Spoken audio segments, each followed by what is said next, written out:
India has responded in a very firm and resolute manner to the big deterioration in ties between India and Canada triggered by Canadian Prime Minister Justin Trudeau 2 days ago. I'm Shiv Arud. This is 5 Live. I'm going to take you through the blowback, the big takeaways from that press conference that the Indian government has just held, and we'll be getting you the big voices to analyze the implications of this. Thanks for being with me. These are the headlines. It's official, all Canadian visas suspended as a resolute India hits back at Canada. This means no Indian visas are being granted in Canada for the moment. Government calls out Canadian prejudice, says zero action taken by Canada on India's terror dossiers. Canadian MP's big message on Khalistani provocation alleges targeted attacks on Hindus. Says Hindu Canadians have been asked to go back and are living in fear now.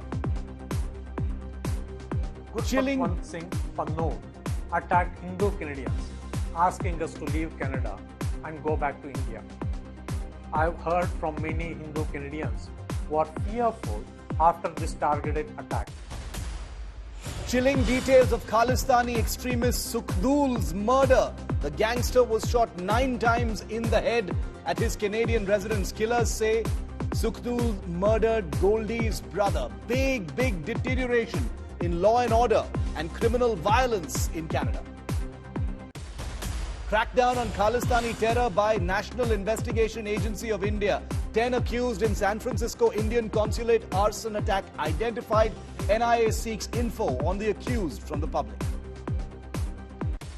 Women's reservation bill set to be passed by the Rajya Sabha. Nadda leads BJP fight in upper house, lashes out at Congress over quota bill politics. Bharat को पहला OBC प्रधानमंत्री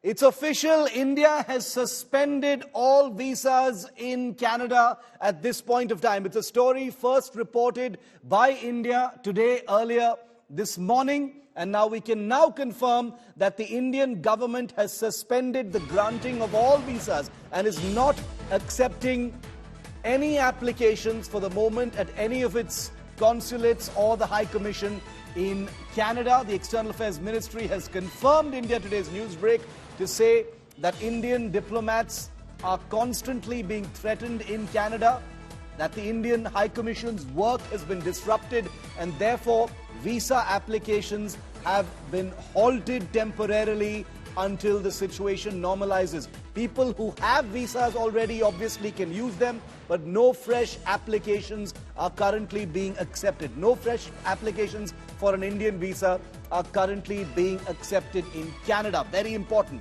India has cited a threat to its own diplomats in Canada and talked about a heightened sense of tension and security in that country at this time. You are aware of the security threats being faced by our High Commission and consulates in Canada. This has disrupted their normal functioning. Accordingly, our High Commission and consulates are temporarily unable to process visa applications. We will be reviewing the situation on a regular basis. E-visas, yes, e-visas also are on temporary suspension. They also, because they would at some point also involve our functioning of our High Commission, our diplomats there. All categories of visas are suspended. Let me explain again. The issue is not about travel to India. The question is not about travel to India. Those who have valid visas, those who have other kind of documents like OCIs are free to travel to India. But the issue is of incitement to violence, the inaction by the Canadian authorities, and a creation of an environment that disrupts the functioning of our High Commission and consulates. That's what's making us stop temporarily this issuance of visas or providing visa services. And as I said, we will be reviewing the situation on a regular basis. I want to go across to India Today's two reporters who've been tracking all aspects of the big fallout of the India-Canada flashpoint triggered solely and solely by Canadian Prime Minister Justin Trudeau. Gaurav, the External Affairs Ministry confirming India Today's reportage over the last couple of days, confirming visas have been suspended by India in Canada. There is a heightened sense of tension. They've also talked about how nothing has come from the Canadian side to India on the Nijjar case, on which Trudeau actually, fired those shots, triggering this entire crisis right now. Your big takeaways from that press conference, Gaurav? Shiv, three very major takeaways.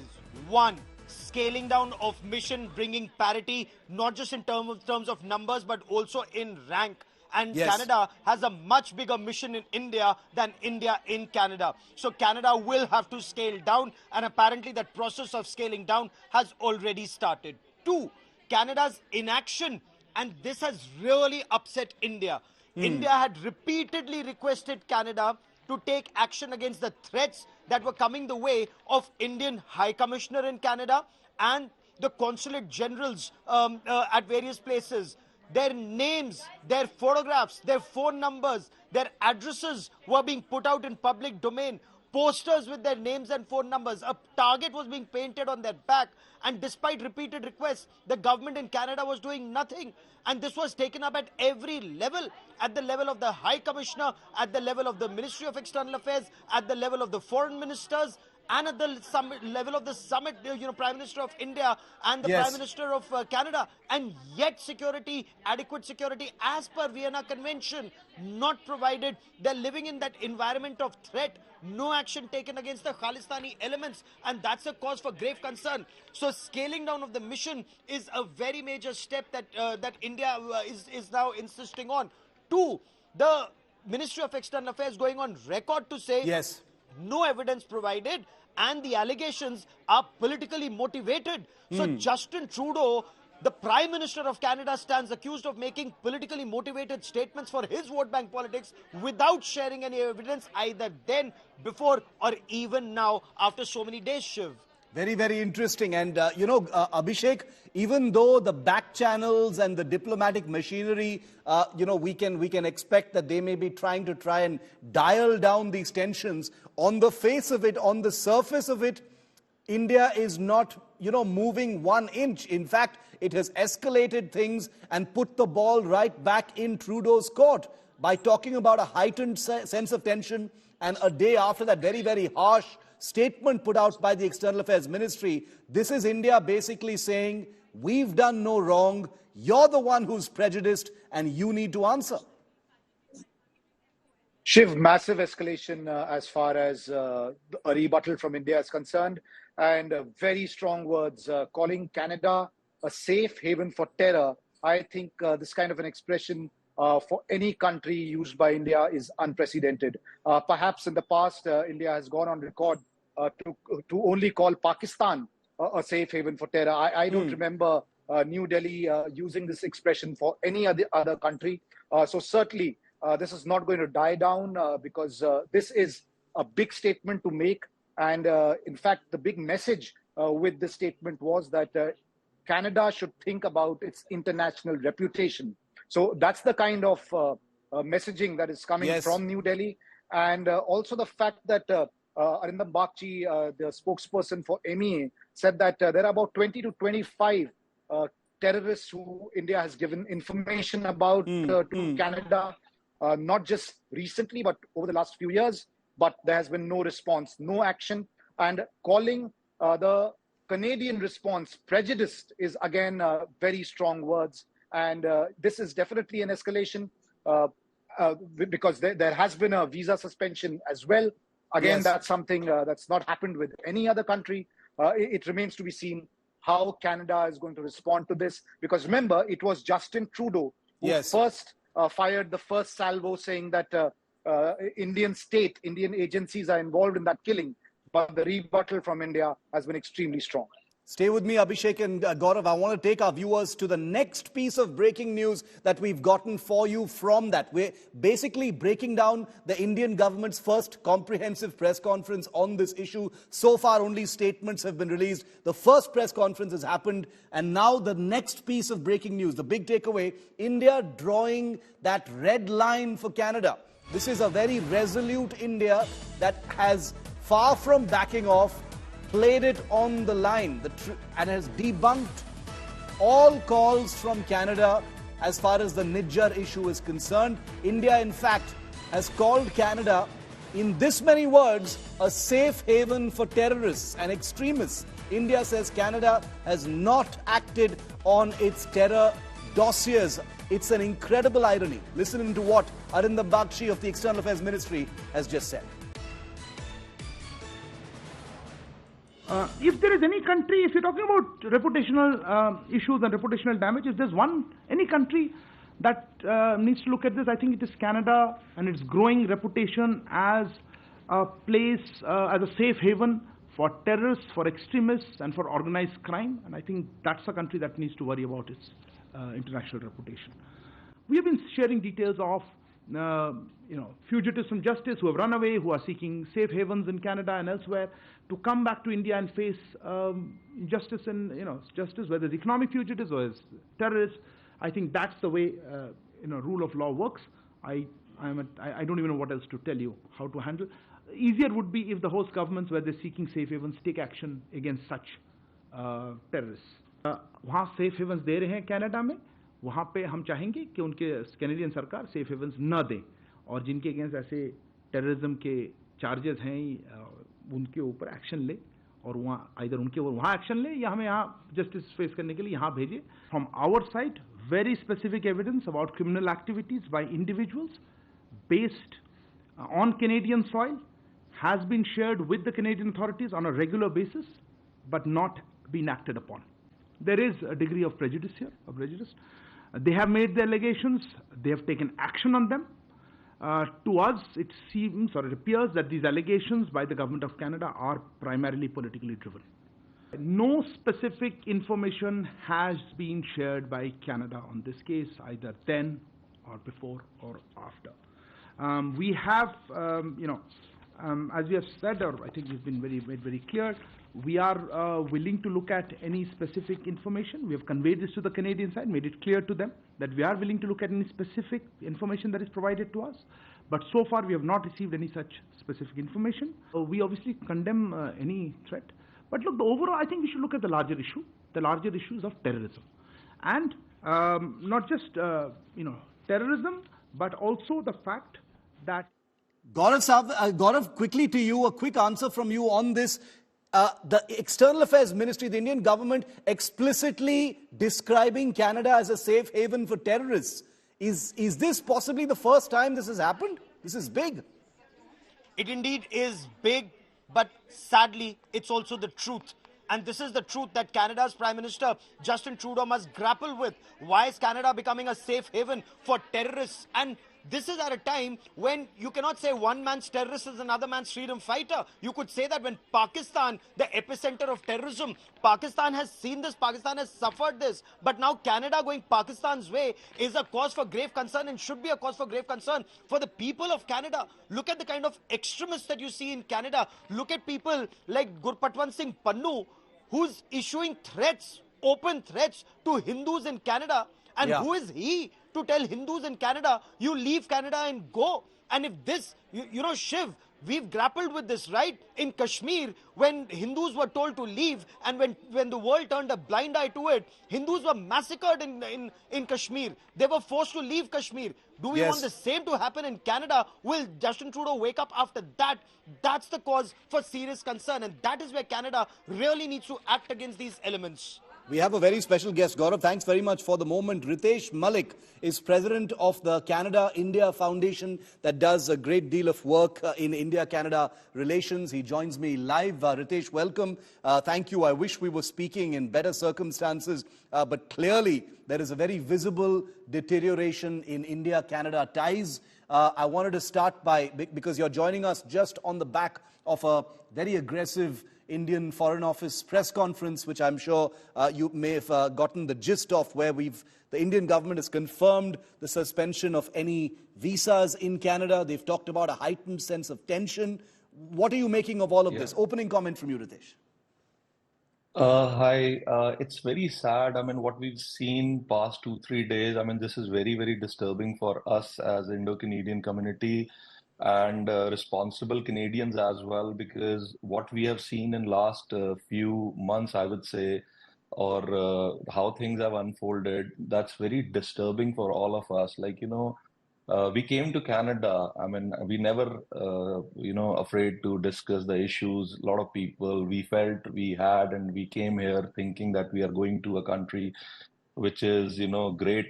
Canada is a great country, but I think like last few months of developments have been not what we all anticipated will face in Canada. Vandalizing of temples, and no action from law enforcement or politicians.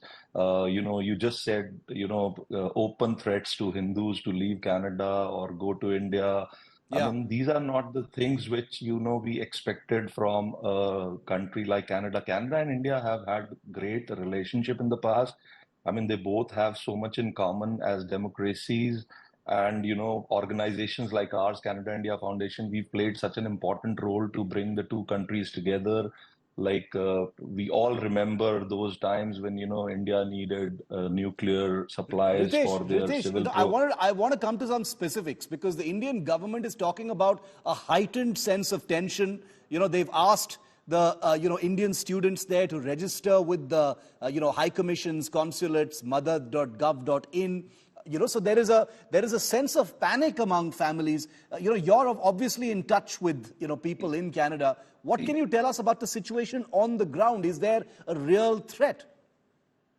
Okay, you have to understand that, when things like this happen, and when, there are security advisories given on both sides, and, open threats given to people. And we need to understand one basic thing, that when Canada accused India of this thing, like, there is a sense of, like, how I should put it, that, a lot of people have started seeing Indians in a different way. So I'm not saying there is a real threat on the ground, but there is a lot of panic.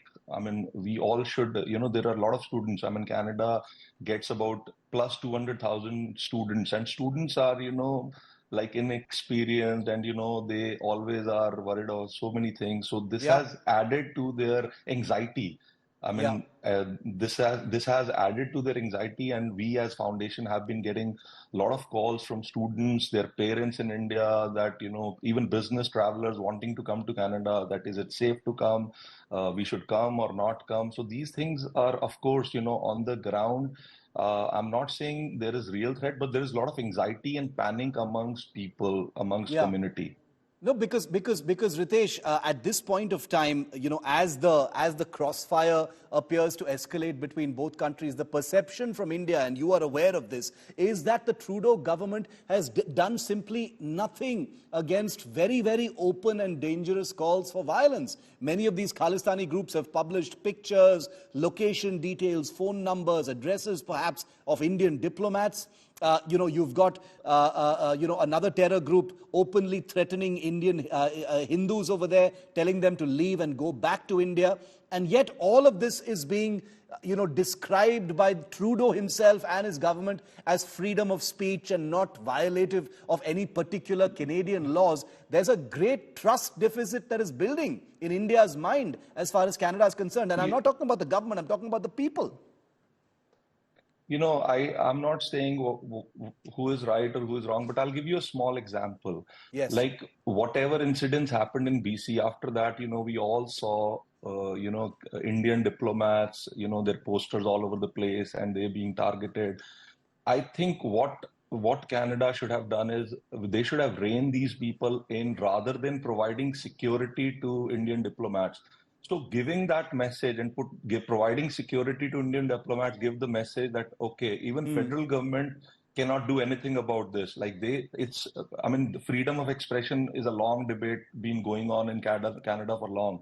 And we always say freedom of expression is a charter right of Canadians, but unless and until it comes with a lot of responsibility, like, you cannot give freedom of expression on pretext of freedom of expression. You can't be issuing threats. You cannot be issuing hate ideology to people. These are Ritesh, you know this very well, and I understand that as the president of the Canada-India Foundation, you must be a person who is building bridges. But, you know, if you think about it from the Indian perspective, these are open calls for violence. These are almost like supari posters. These are posters saying, isko maar dalo, isko dhundo, isko maar dalo. You know, those are the kinds of things that are being called freedom of speech by the Trudeau government. There's no midway in this. No, I mean, I think you're right saying this, and we feel the same as a community. I mean, nobody should, on pretext of freedom of expression or freedom of speech, do such things. And again, my only question is that, if these threats are being given and if these threats are real, like if these are real, for example, that is the reason only federal government provided RCMP cover or security to Indian diplomats. If these threats are not real, they would have not provided security. And my another question is, if these threats are real and you've provided security, what have you done to actually counter these people or counter these people who are issuing these threats? These are real questions which, we as Canadians need to introspect. We as, we all need to introspect these questions. We just cannot say that these threats are not real. If these are not real, like why would you provide security cover to Indian diplomats? Okay. I have two more questions, Ritesh, and I appreciate your candor in these questions. There are so many millions of Indian families who have relatives in Canada, people who are studying there, children, etc. And like you said, there's a great deal of anxiety that is built up. What advice would you give? The Indian government, has said, please register at the embassy, register at the High Commission, and and when a government says, please ASAP register, that instantly triggers panic. So I want a realistic kind of assessment. What would you advise students there? I'm not trying to ask you to go out on a limb. I know it's a fluid situation, but what would you say to families and students there? As you rightly said, it's a fluid situation and it's fast changing every day. Every morning you get up and you see new advisories or new press conference or new announcements, Canada pulling out diplomats and all that stuff. But I would just say, historically and, principally, Canada and India are good allies. I mean, these are temporary hiccups.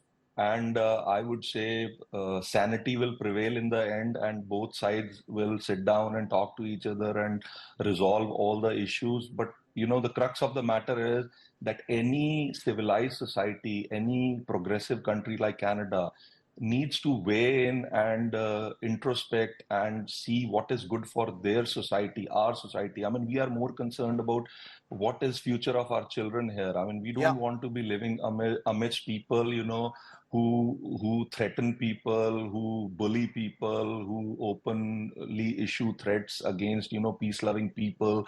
That's not the society we all want to, raise our children in. So I think at this moment, I think people on both sides should be calm and, they should not overreact. I mean, we got a lot of calls, people after, this guy from SFJ issued open threat to Hindus. We got a lot of calls and a lot of community members, community leaders, community organizations, temples, they are all in panic, but we only advise them not to overreact. I mean, these are fringe elements. Nobody cares for them. They don't have any say besides, a small section which has that ideology. But I think the important thing here for us as both countries is to sit down, talk, and, without appeasement politics or without trying to appease a certain section for votes, we should think what is good for both countries. But Ritesh, that's the thing. The appeasement has continued non-stop, and there doesn't appear to be any change in the Trudeau government's policies as far as Khalistani terrorists are concerned. I mean, this is not about the Sikh community. The Sikh community is an amazing, proud community that has contributed so much, to modern Canada and are responsible for those relations. But even these few are not being taken action against. That's the point.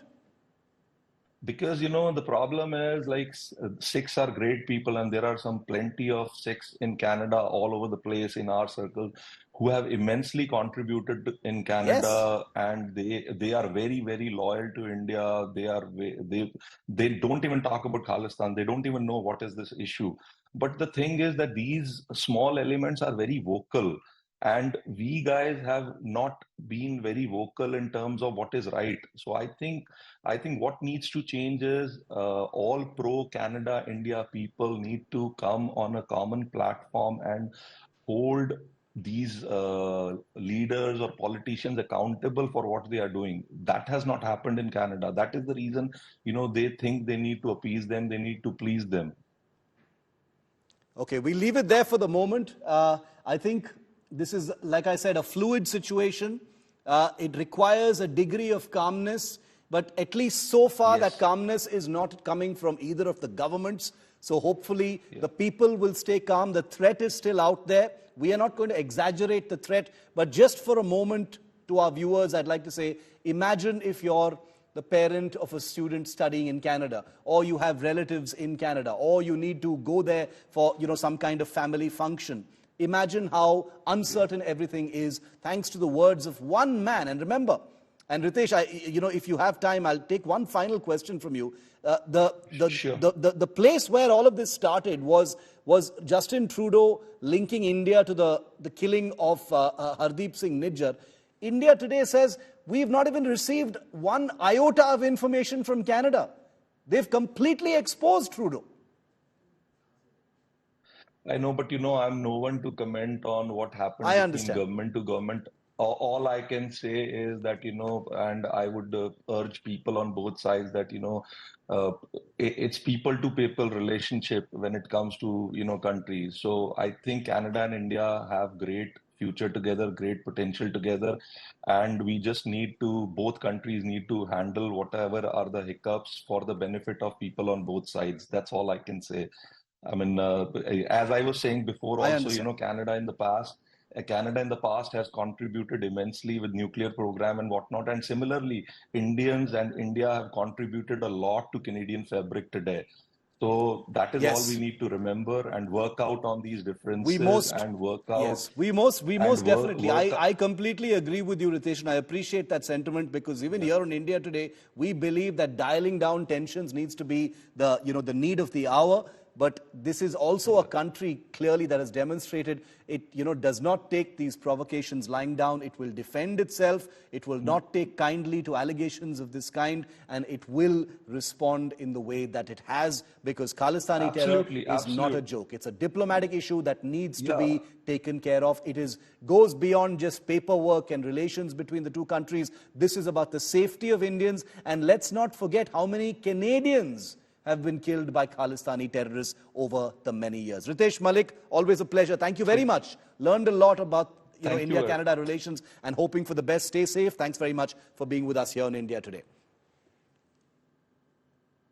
Now I want to recap for you the big takeaways from that big Indian government press conference that has just happened. Takeaway number one, viewer, is the government confirming India Today's big news break this morning about the Indian visa process being halted in Canada. So if you're in Canada and you want an Indian visa, your application is not going to be accepted for now. It's a temporary measure, but for now it's not going to happen. And this is owing to disruptions in the High Commission and Embassy. Government calling Canada a safe haven for terror is unprecedented. Very, very strong language being used by the Indian government. The Indian government has accused Pakistan, it's named Pakistan, and blamed it for funding these Khalistani terror groups that have found a safe haven in Canada. The Indian government confirms no inputs have been shared by the Trudeau government on the killing of Hardeep Singh Nijjar, and they've still gone ahead and linked India to it. When Trudeau spoke in Canadian Parliament. The Indian government also says zero Canadian action, on the contrary, has been taken on multiple Indian dossiers that have been supplied to that country, detailing wanted terrorists who are living a free life in that country. The government of India has also asked Canada to trim its embassy staff for parity, because the Canadian embassy has much more staff that the Indian High Commission has in Canada, and therefore there needs to be parity, equal number, equal seniority of officers and staff in that place. I'm also joined now, I want to get an international perspective, by Chris Blackburn. He's a very well-regarded international affairs commentator who joins me now. Chris, good to have you. Right off the bat, what are you making of India's most visible decision right now to halt all visas in Canada? Well, I think what we're seeing is a decline in Indian-Canada relations. I think it started with Justin Trudeau's announcement in the Canadian Parliament, where he said he had credible allegations against India. I think the Canadians need to provide facts. Overnight, we saw the killing of another Khalistani in Canada due to gang-related warfare. So we know that Canada's got a problem.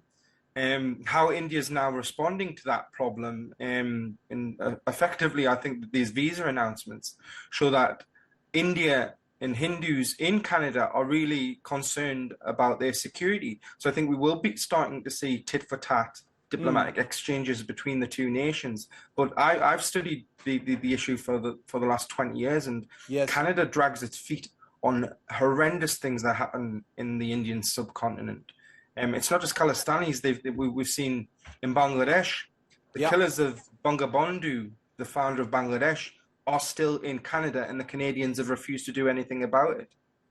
Very true, Chris. They've dragged their feet on many different international issues. Speaking about India and Canada, the two sides don't appear to be in a mood, to dial things down and to cool tempers, at least for the moment. In your view, how much worse do you think this could get? Well, I think if you look, it's not just Justin Trudeau and the people who are around him in politics who support the Khalistani issue. The Canadian security agencies were humiliated by a government inquiry in 2010, which was into the Air India 182 event, one of the biggest terrorist incidents that we saw before 9/11. So I think what we're going to see is a rapid decline, but there's many factors that are involved in this current spat. And I think if justice prevails, India will come out on top of it. We do know that Justin Trudeau has been trying to drum up support against India, before the G20 summit and probably after as well, Chris. Do you think the United States will, in some measure, need to sort of step in to cool things down, because the United States has a very close relationship with India? Yes, I think because I think a lot of countries are looking at the broader horizon, and India is a star on the world stage now, and the global powers need India's help, especially in countering China in the South Pacific and other areas. So I think nations such as the United States, UK, and others, and Australia as well, members of the Quad, I think Japan will also play a role in this. We'll try to talk back Canada, ask them for proof. And if they don't provide it, I think this will be a major sort of faux pas and could probably see the end of Justin Trudeau's career in Canada. Because it looks to most people like Trudeau has painted himself into a corner, because since then it's been a non-stop series of escalations for, 48 hours now, Chris? In your view, what's the way back from this? Who needs to take that first step, and what is the way back from this? Well, I think unless Canada have actual hard evidence, I think what we're going to see is an escalation, because India has a real concrete case against Canada for refusing and dragging its feet on the Khalistan issue. So I don't think it'll get resolved anytime soon. If anything, I think it will progressively get worse, and it will even get worse. Say the Canadians do have some form of evidence, we're likely to see this thing drag on for the next sort of 6 months to a year, possibly even longer.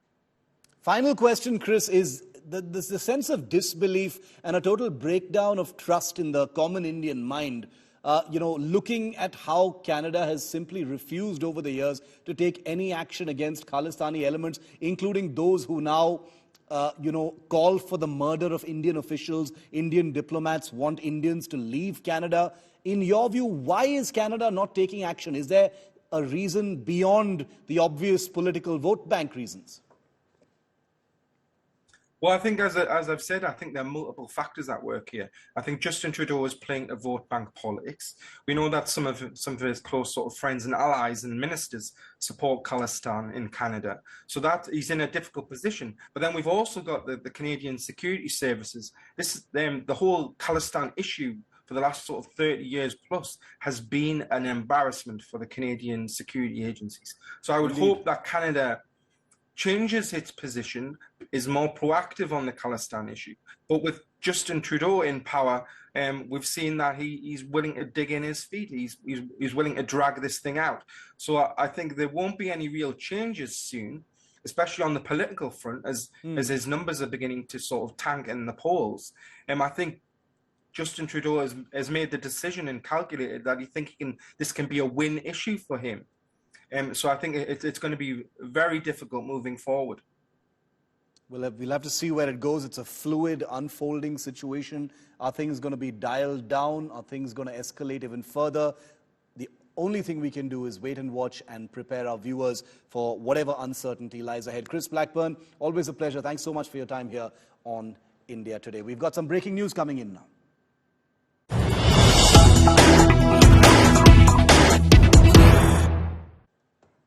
As India raises the pitch against Canada, External Affairs Minister Dr. S. Jaishankar has just met Home Minister Amit Shah in Parliament. Dr. Jaishankar is reported to have briefed the Home Minister Amit Shah on the current situation between India and Canada. Remember, the Home Minister is also concerned directly because there are a large number of Indian citizens who are in Canada at this point of time. You've had the External Affairs Ministry under Dr. Jaishankar put out an advisory yesterday about the safety of Indian nationals, especially students, asking them to register with the Indian High Commission and consulates wherever applicable, or the mother.gov.in website is where all that information is being taken. Obviously, the situation is calm right now, but being prepared for any contingency going forward, Dr. S. Jaishankar meeting his cabinet colleague Amit Shah, the Home Minister, to make sure that India has a plan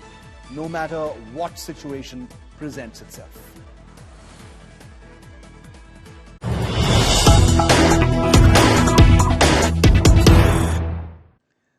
And another piece of breaking news. This is an India Today impact. In the course of reporting the India-Canada relationship breakdown just after the G20, the External Affairs Ministry today has acknowledged an India Today report that I did on how the Canadian government for years has been discriminating against Indian military serving and ex-serving personnel who've served in operational areas like Jammu and Kashmir and the Northeast, but especially Jammu and Kashmir. The External Affairs Ministry says they've seen the reports, it's an area of concern, and they do pick it up from time to time. Take a look. Look, I don't want to get into visa requirements of foreign governments, but yes, we have seen reports and heard some things, and if there are cases where we believe that our people are not being given a fair treatment or there been discrimination, we do take these things up. But I would not like to comment on individual cases. But yes, discrimination in how visas are granted by the Canadian side is something of concern, and there have been cases in the past. Well, criminal violence and the security and law and order situation in parts of Canada is clearly in free fall because another gangster who was a known aide of a Khalistani terrorist has now been killed in Canada, smack dab in the middle of this huge escalation in diplomatic offense between India and Canada. Sukhdev Singh, that's the guy you see on your screen, who was a known aide of Khalistani terrorist Arshdeep Singh, alias Arsh Dala, who was wanted by India, was killed in Canada's Winnipeg City. Sukhdul's killing comes, like I said, amidst growing diplomatic tensions between India and Canada over the killing of another Khalistani terrorist, Hardeep Singh Nijjar, 3 months ago in Surrey, British Columbia, which is something that Prime Minister of Canada, Justin Trudeau, has linked to India. Take a look at this report. Sukhdev Singh, aka Sukhadunike. Originally from Duneka village in Punjab's Mocha district. The 29-year-old, wanted by India in several terror cases, was shot dead in his house, flat number 203, located on Hazelton Drive Road in Winnipeg City of Canada on Wednesday. Sukhdev Singh is an aide of Khalistani terrorist Arshdeep Singh, alias Arsh Dala, who is also wanted in India. In 2017, Sukhdev Singh obtained a passport and police clearance certificate on forged documents to flee to Canada, despite having 7 criminal cases registered against him. He managed to escape Punjab with the help of 2 police officials who were later arrested by Mocha police. As per sources, Sukhdul's murder is linked to gang rivalry. He was allegedly killed by another Khalistani gang member for his alleged role in the murder of Goldie Brar's brother, Gurlal. While speaking to India Today in June, Goldie Brar had declared that his name will pop up in the killing of Khalistani terrorists in Canada. हर तरह के बंदे हमें approach करते हैं जी, इसमें कोई दो राय नहीं है, पर क्या करना है और क्या नहीं करना है वो हमें पता है जी, ठीक है। हमें पता, हम जो चीज करने की जरूरत नहीं है जी हम वो नहीं करेंगे, ये मतलब नहीं है। अगर हम कर सकते हैं तो करेंगे जी। और जिन्होंने नजायज इतने लोग मरवाए हैं जी, इतने बम धमाके करवा दिए इतने देशों में, उनका तो हम कभी भी नहीं कोई मदद करेंगे जी। हम दुश्मन हैं, उनके दोस्त नहीं है, ठीक है। कभी हमारा अगर नाम आएगा तो उनको मारने वाले बंदों में आएगा जी। Sukhdev Singh's killing comes amid growing diplomatic tensions between India and Canada over the murder of another Khalistani terrorist, Hardeep Singh Nijjar. The 45-year-old Nijjar, wanted by India in several terror cases, was shot dead in the parking lot of a Gurdwara in Canada's Surrey. He was gunned down by what investigators initially said were 2 masked men who fled the scene. Nijjar is named as a member of the Khalistan Tiger Force, a designated terrorist group. In 2016, he was linked to a 2007 bombing at a Punjab cinema that killed 6.